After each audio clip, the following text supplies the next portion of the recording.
So, your family lifestyle is made up of the little decisions and habits that shape your everyday life together.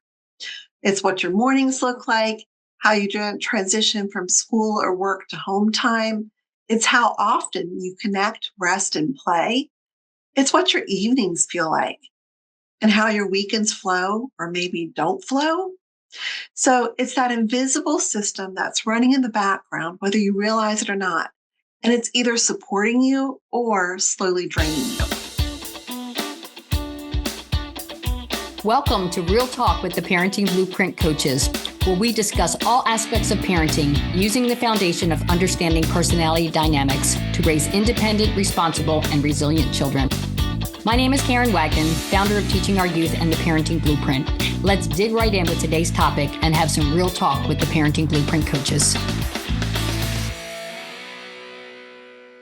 Hey there, everyone, and welcome to Real Talk with the Parenting Blueprint Coaches.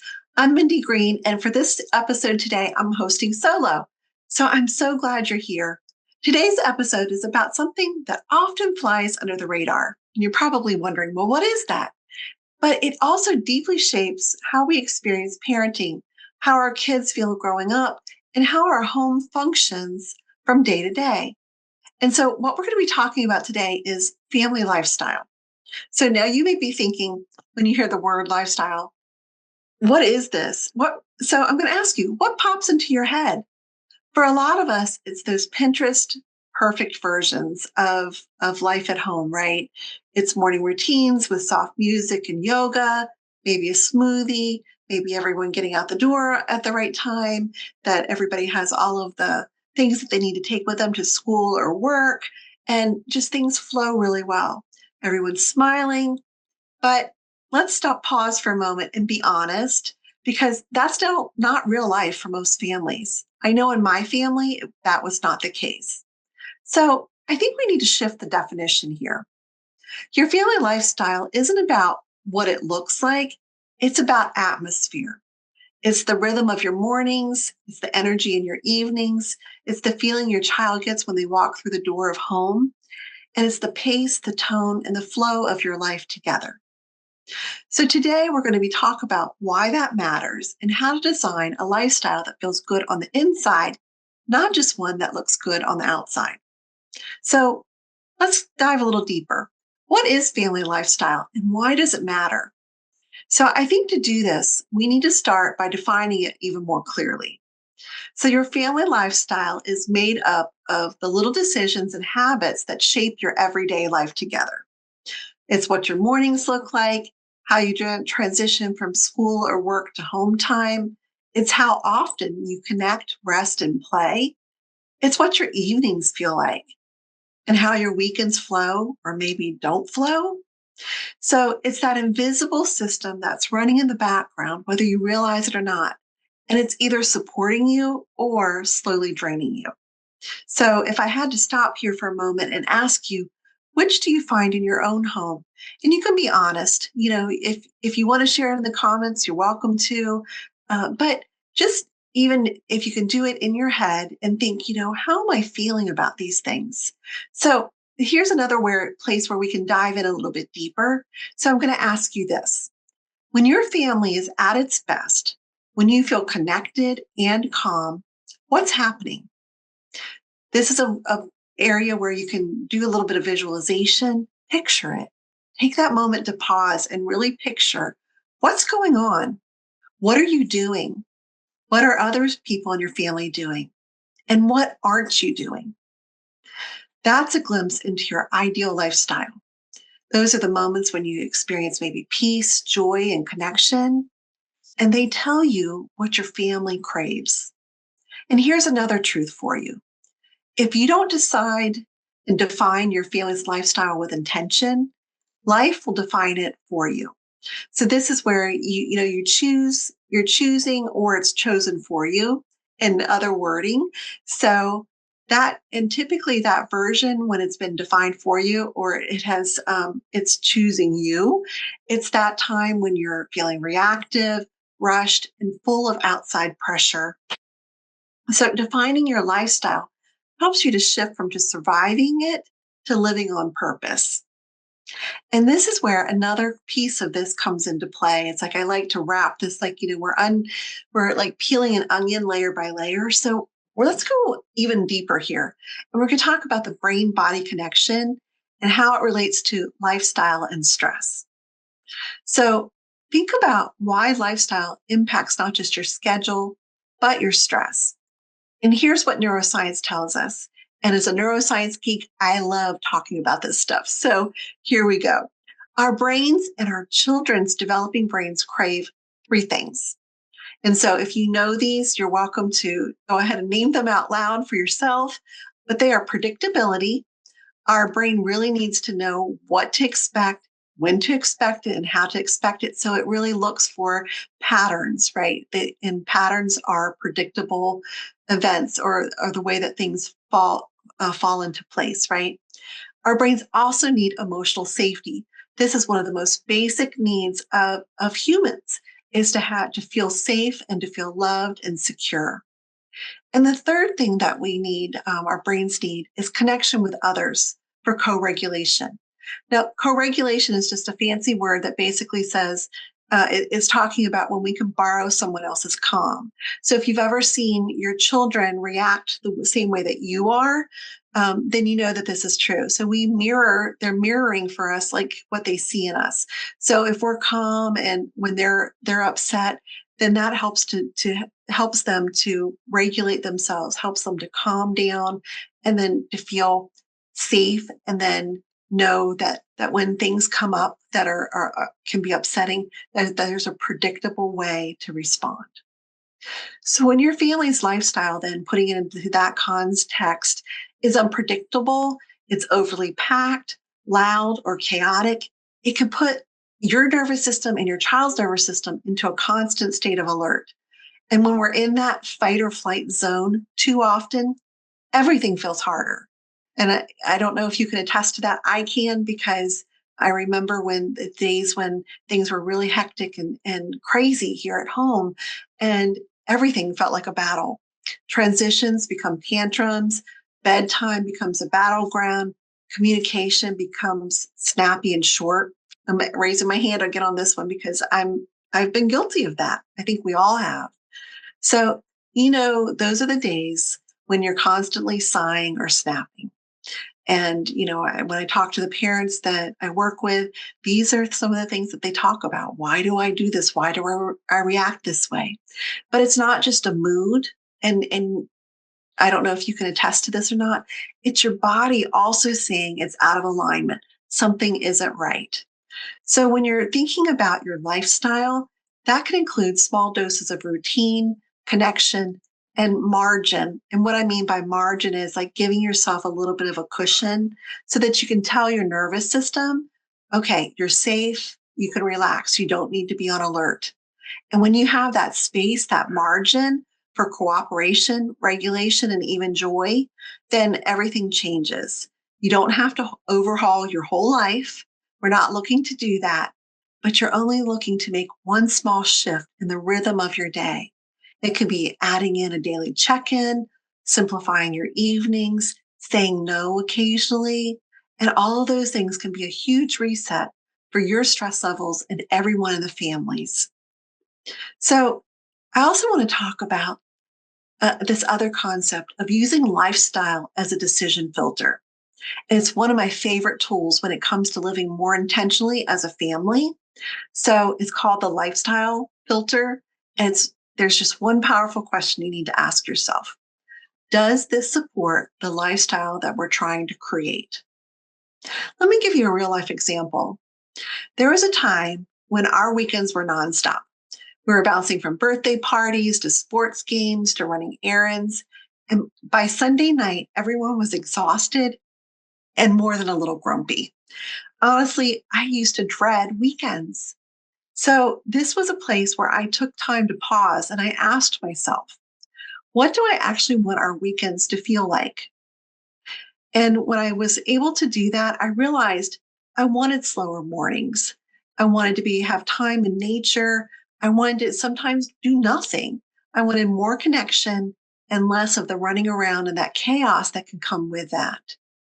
So now, with my kids grown, I recognize that there are times that it's okay, and I'm doing this in that reflective mode, that when invitations and opportunities come in, I can run them through the filter. And this is something that I did when they were growing up as I realized we were doing too much. And I do it now because I feel like I have extra time. And it goes back to this question: does this support the lifestyle that we're trying to create? And with that, sometimes the answer is yes. And sometimes I have to give myself permission, and I'm giving you permission if you feel like you need it, to say no. And not just to say no, but to say no without guilt. When you have that filter of the lifestyle filter, it can make everything more clear, and you can also respond in confidence. And you don't have to be rigid, but it's about being rooted in what matters most. And if I can give you a suggestion, this is one of the things that you can try this week, even just once, and notice how that small moment of intentionality shifts your experience. So now we're going to talk a little bit about some of the things that can get in the way of that, of and I call this lifestyle tension, and those are personality clashes. Because as we all know, everyone in the house can have a different personality, or even when you have similar personalities, you can have those clashes, right? So let's talk about it differently to help your lifestyle feel easier or way hard, because that can make it feel way harder if we're not looking at the personalities differences. So even when you've decided on the kind of rhythm or pace you want for your family, it can still feel like sometimes you're swimming upstream, right? And more often than not, it's because the people in your home have different needs. Who would have thunk, right? But that's why I love using the DISC personality model. And that's why we, as parenting blueprint coaches, have used the DISC personality model, because it gives us that framework to understand those differences without labeling anyone as too much or not enough. Here's a quick breakdown of the DISC types and what they often need in a family lifestyle. So first is the high D. D here stands for dominant. These kids and adults are determined, they're direct, and they like to be in charge. They need freedom, efficiency, and opportunities to make decisions. In a lifestyle, they thrive on being productive and may push for structure that gets results. But they can also get really easily frustrated with downtime or too much sitting around. So then we also have the high I personalities. The I stands for inspiring. These folks are enthusiastic, they're social, and they love variety. They love fun, connection, and flexibility.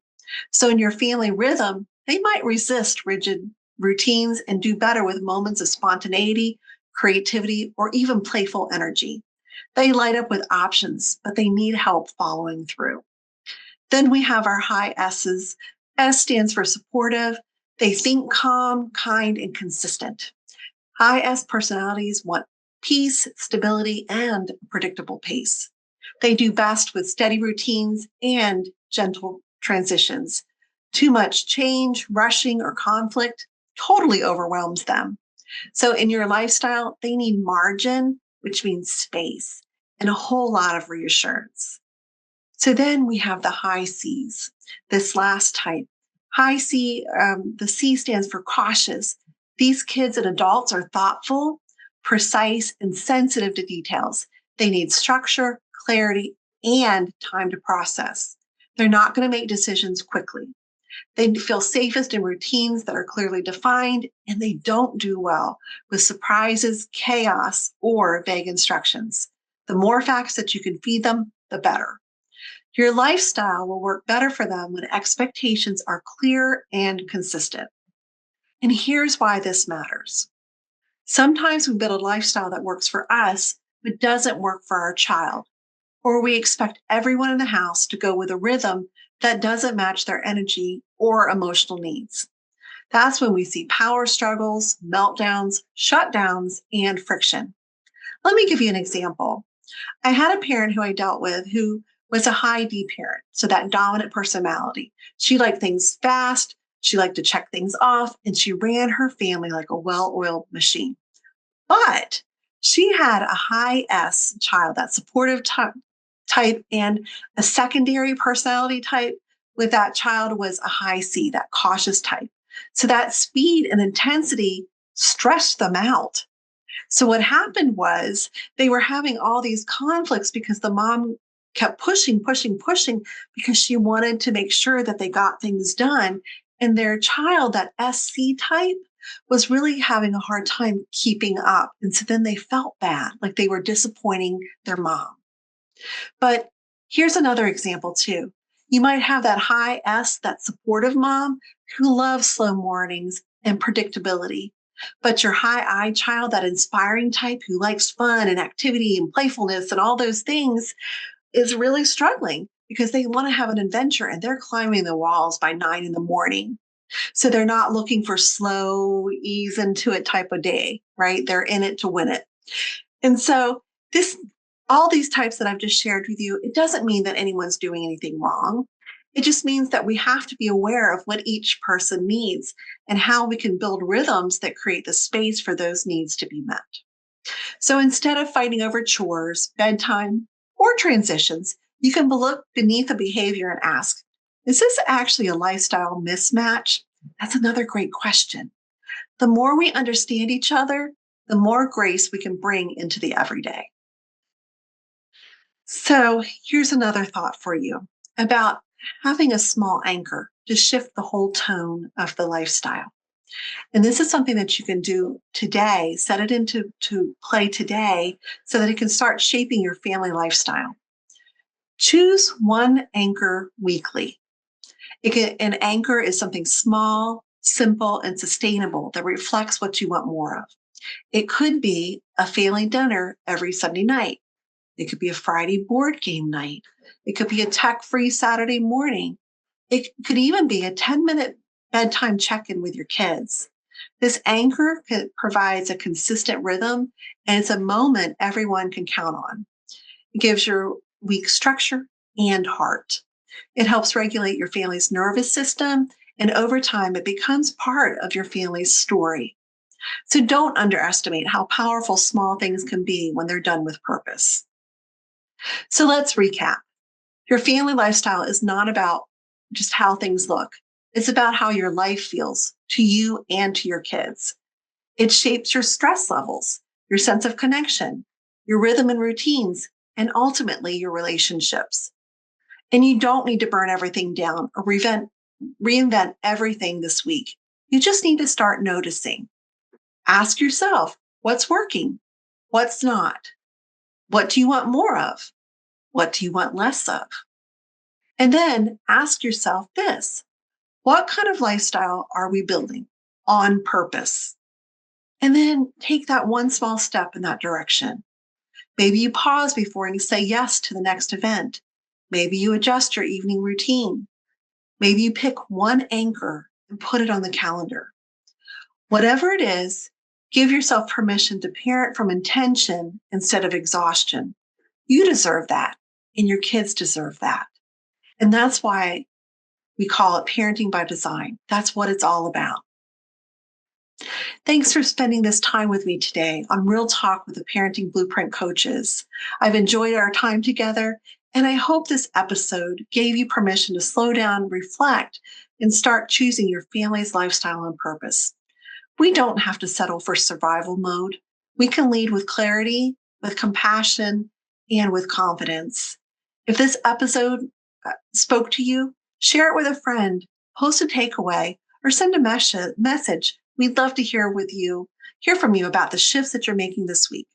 And don't forget to follow this show so you'll never miss the next conversation.